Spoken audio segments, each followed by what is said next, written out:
They have no idea what the last decade actually built. To them, you are doing fine, comfortable, nothing more, nothing worth discussing tonight. This is no accident. It is the most carefully maintained fiction in your life, kept more carefully than any business deal you have ever closed. Rewind to 6 o'clock this same evening, back at the kitchen table where this fiction gets rehearsed every single week. Every Sunday, at 6, you sit at your parents' kitchen table, the same table since you were 9 years old. Tonight your father mentions the roof sideways, the way real numbers always arrive in this house, folded into an unrelated sentence. A contractor quoted $14,000 for a full repair, and your father repeats the number twice, as if repeating shrinks it. Your mother adds they will patch it themselves, the same sentence she has used for every expensive problem across 30 years. You nod along, the way you always do, driving the same modest car you drove 5 years ago, wearing an ordinary shirt. Tonight the fiction gets tested harder than usual, because a roof this size cannot wait for a slow, patient family solution. Your father's own father, your grandfather, left him almost nothing, a small debt, cleared quietly before anyone outside the family noticed. Your father has mentioned this only twice in your entire life, both times briefly, both times followed by a long, uncomfortable silence. You suspect this history shapes his quiet worry more than Roy's pension collapse, an old inherited fear about scarcity resurfacing late. Miss Whitcomb's quiet distributions cannot fully erase a fear formed decades before her involvement, though they seem, gradually, to soften its edges. Your father worked 34 years at a machine parts plant, retiring with a pension nobody at the company fully explained to him. He never learned to read a financial statement carefully, trusting whatever number arrived quarterly, the way he trusted most institutions. Your mother worked part-time at a school cafeteria for 2 decades, contributing to a small separate account she checked twice a year.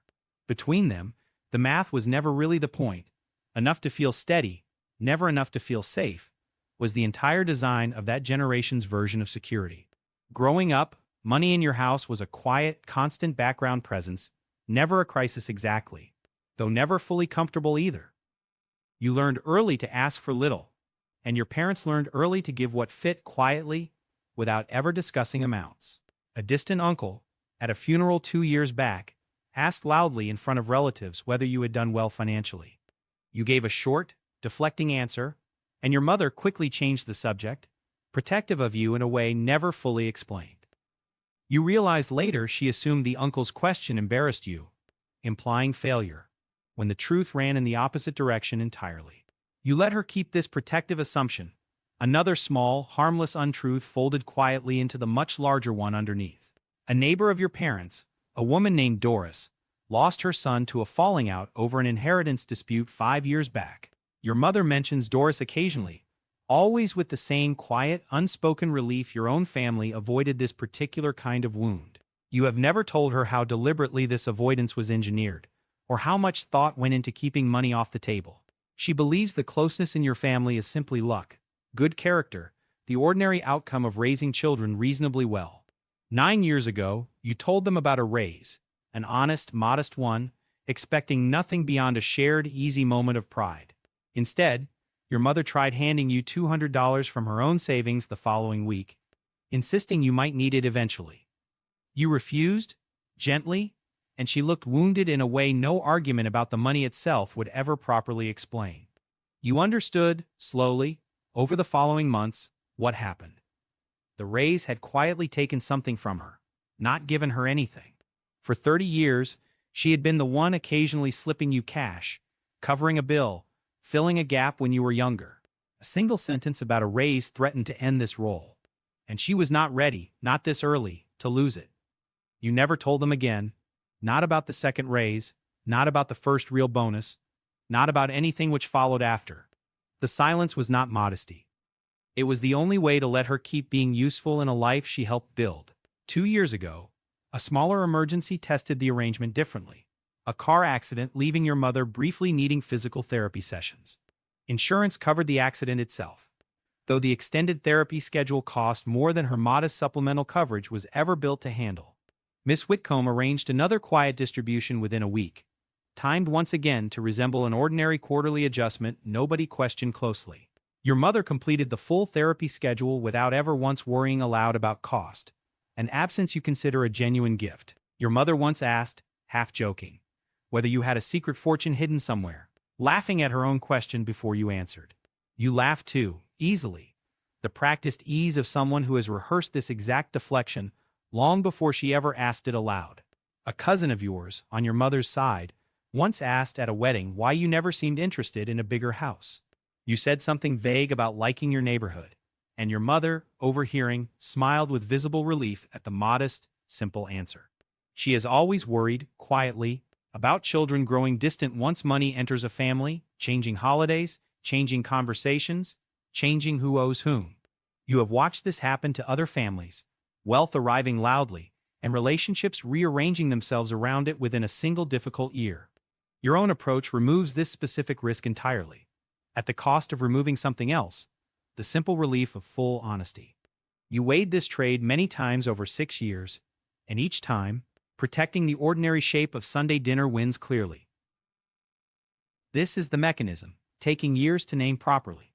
Telling parents everything does not only change what they know about you, it changes what they still get to do for you, and for two people nearing 70, having something left to do matters.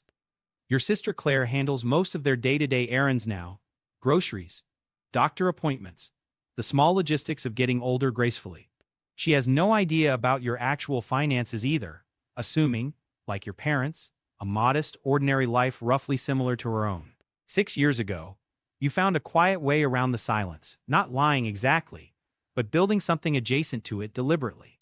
A financial planner named Miss Whitcomb manages your parents' retirement accounts, a small pension, and a modest set of conservative investments. You contacted her directly 6 years back and arranged something unusual. A private annuity purchased in your name, feeding their accounts slowly. To your parents, the numbers simply looked like their old employer pension performing a little better than expected most years since. Miss Whitcomb was recommended by an old colleague, discreet, experienced with quiet structures for clients wanting privacy without anything improper involved. She met your parents twice, briefly, professional and warm, exactly the kind of advisor an ordinary retired couple would trust without question. Building the annuity structure took 4 months of paperwork, careful timing, and one small legal review to keep everything fully compliant. You paid Miss Whitcomb's fees separately, never touching your parents' actual accounts directly, keeping the two financial lives cleanly, deliberately separate. Miss Whitcomb knows the truth completely, bound by confidentiality. The only person outside a lawyer who understands where the numbers originate from. She never explains this to your parents beyond ordinary financial language, quarterly statements, small routine adjustments, nothing drawing unnecessary attention or questions. The arrangement has covered a car repair, 2 dental procedures, and one unusually expensive holiday nobody questioned closely at the time. $14,000 for a roof is larger than anything the quiet channel has moved before, and today tests its actual limits. The morning after the Monday phone call, you sit in your own kitchen, reading the annuity paperwork one final time before confirming. The document is dense, technical, 6 pages, nobody in your family besides Miss Whitcomb and a single attorney has ever read. You sign electronically, a small formality after 6 years of the same signature, and close the laptop without any particular ceremony. This is the entire visible action behind $14,000 moving quietly toward a roof neither parent will ever question closely. You call Miss Whitcomb Monday morning, the day after dinner, from your car in a grocery store parking lot, engine running. She listens, then explains the annuity structure allows one larger distribution yearly without triggering questions from your parents' modest tax preparer. Your father worked at the plant alongside a man named Roy, his closest friend for 2 decades, retired 3 years earlier. Roy's own pension collapsed when his company restructured badly, leaving him bitter, careful, and quietly resentful about institutions he once trusted. Your father worries privately about a similar collapse, though he never says it directly, only mentioning Roy's situation a little too often. You know this worry exists because Miss Whitcomb mentioned it once, relaying a comment your father made during a routine call. Roy calls your father occasionally, still bitter, warning him vaguely about pensions being unreliable, institutions eventually failing everyone who trusted them. Your father listens politely, nodding along, never mentioning his own pension has quietly outperformed every reasonable expectation for 6 consecutive years. Part of you wants Roy to know the truth, easing your father's private worry, though the risk of exposure outweighs the comfort. Roy talks freely to anyone, about anything, and a single loose comment at the wrong dinner unravels 6 years of careful structure. The distribution needs to look routine, timed to resemble an annual adjustment, rather than a sudden, unexplained windfall landing all at once. You agree to the framing, the same way you agreed to every framing for 6 years, careful, unhurried, drawing no attention. The roof is not the first expense the channel absorbed. A hip replacement 3 years back cost $11,000 out of pocket. Insurance covered most of it eventually, though the initial gap nearly delayed the surgery until Miss Whitcomb arranged an early distribution quietly. Your mother never learned how close the delay came to happening, believing instead the hospital simply moved her surgery date forward. She thanked the surgeon's office for the flexibility, unaware the actual flexibility came from a phone call you made 2 states away. Claire helped with logistics this week, driving your mother to appointments, unaware any financial complication existed behind the smooth, uneventful schedule. She has always assumed your parents' modest savings simply stretched further than expected, a quiet family talent she attributes to their generation. 2 days later, your father calls, surprised, mentioning the pension paid slightly more than usual this quarter, enough to cover the roof. He sounds almost embarrassed telling you, as though 30 years of careful saving finally paid off in one lucky, well-timed moment. You say this sounds great, and mean it, though the meaning carries weight he has no way of understanding right now. This is the entire cost of the arrangement, paid quietly every time. You never simply say the truth out loud. A month after the roof, your father mentions Roy again, this time with genuine relief rather than his usual anxious tone.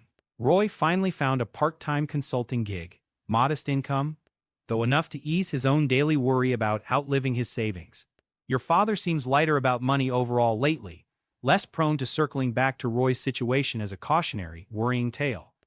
You wonder, sometimes, whether the quiet security Miss Whitcomb built has changed something deeper in him than words ever articulate.